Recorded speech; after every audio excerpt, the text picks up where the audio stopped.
and welcome back to our segment of ManTalk where we have a guest. I'd like to welcome back Colin Bartlett, who some of you may have seen on our show earlier. He's actually the convener of the Westmead Prostate Cancer Support Group. Welcome back to the show, Colin. Thank you very much, Jason. Good to be here again. Now, we got a lot of comment after you're on the show before, because after you're on the show, our panellists revealed that they basically are lazy and have not had decent prostate checks, and we say to every man out there, make sure you go and get checked regularly. Our panel had a couple of questions for you, so I'll throw it over to you guys. You had a couple of questions for Colin? Okay, as I said before, I have got tested, but that was 2.5 years ago. How often should you really get tested? If you're over 50, you should have it done every 12 months. The risk for people who have prostate cancer in the family, like father, brothers, your risks of having prostate cancer go to about 5 to 1. So the business of having a prostate check would start earlier, say 40 years of age. So what's the youngest someone's actually been detected with it? We just have 2 guys who've been brought to the Westmead group, and they're in their late 40s. Late 40s. Well, I can vouch for the fact, believe me, you can get it a lot younger than that as well. Yes, but that's what we have at the present moment, in the late 40s. Yeah. Sorry, go ahead. We're very concerned when they came to the group, and I think one of the biggest things one of them had was it hit him like a brick wall.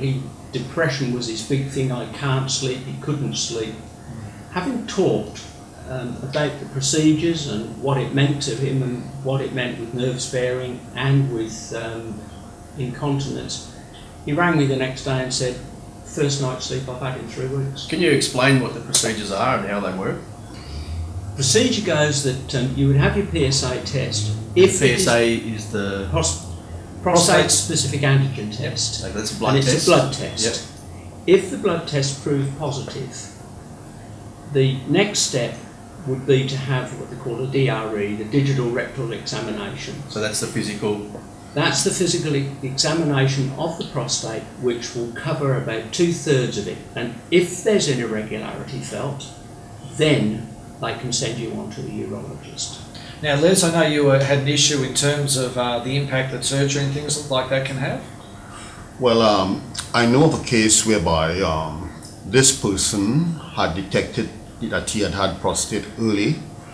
He had the procedure done roughly about 6-7 years ago, and to this date he still suffers from incontinence, as well as despite the fact that they had spared the nerve damage, there is some problems with getting, can I say that word? Well, erectile dysfunction. Go on, say it. Erectile if dysfunction. If AMI can say it, so can we. You know, it is still a problem today, you know. So is that a big issue, like in terms of people having procedures done, is that a big issue for men, the issue of, say, erectile dysfunction, incontinence? Because, I mean, those issues as well, I think, would probably contribute to depression and those sorts of things. Yes, it does contribute to depression, but something can be done about it, Jason. Right. And the something that can be done about it is to join, like we are, a support group. Yeah. Within a support group, they will direct you towards the professional services that are available. Incontinence, there are services available, they're free. I feel sorry for the man's friend because obviously he hasn't done anything about it. And you can go to the Continence Foundation and they will do something about it.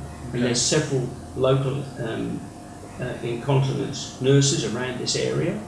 And then also to go to, very often it's too late, because most men should have done what we call pelvic floor exercises. Yes. With your support groups, Kegel. With your support groups, so all the hospitals offer all the hospitals in the Sydney area, do they all offer support groups? No. No. The only one that really offered any support was one in the city, and there's another one up here in Parramatta who's just opened their clinic to do pre and post treatment for men after prostate cancer procedures or detection. So it's a very, very slow thing that's happening, but it is happening. Thank goodness they've recognised the problem, they're doing something about it. The major hospitals are involved One's public, the other one's a private hospital, but Oh. they're doing something about it. Excuse me, are you able to identify the name of this person in Parramatta? I believe you mentioned that actually this is pre and post Westmead private, at Westmead. Okay, so Westmead Private Hospital. and the one in the city is the RPA. Okay. Well, if any of you want more information, you'll see on the screen now we have the contact details if you want more help, or if you want to go and get tested, make sure you do. And we have our guest, and we'd like to thank Colin for coming onto the show. And any last word for people who are chicken and won't get tested and won't go and get the digital rectal exam? What do you say to them? Well, if you love somebody, if you love your wife, you will do something for her, and you will go and have the check done, because it is a very important feature of your life to remain alive.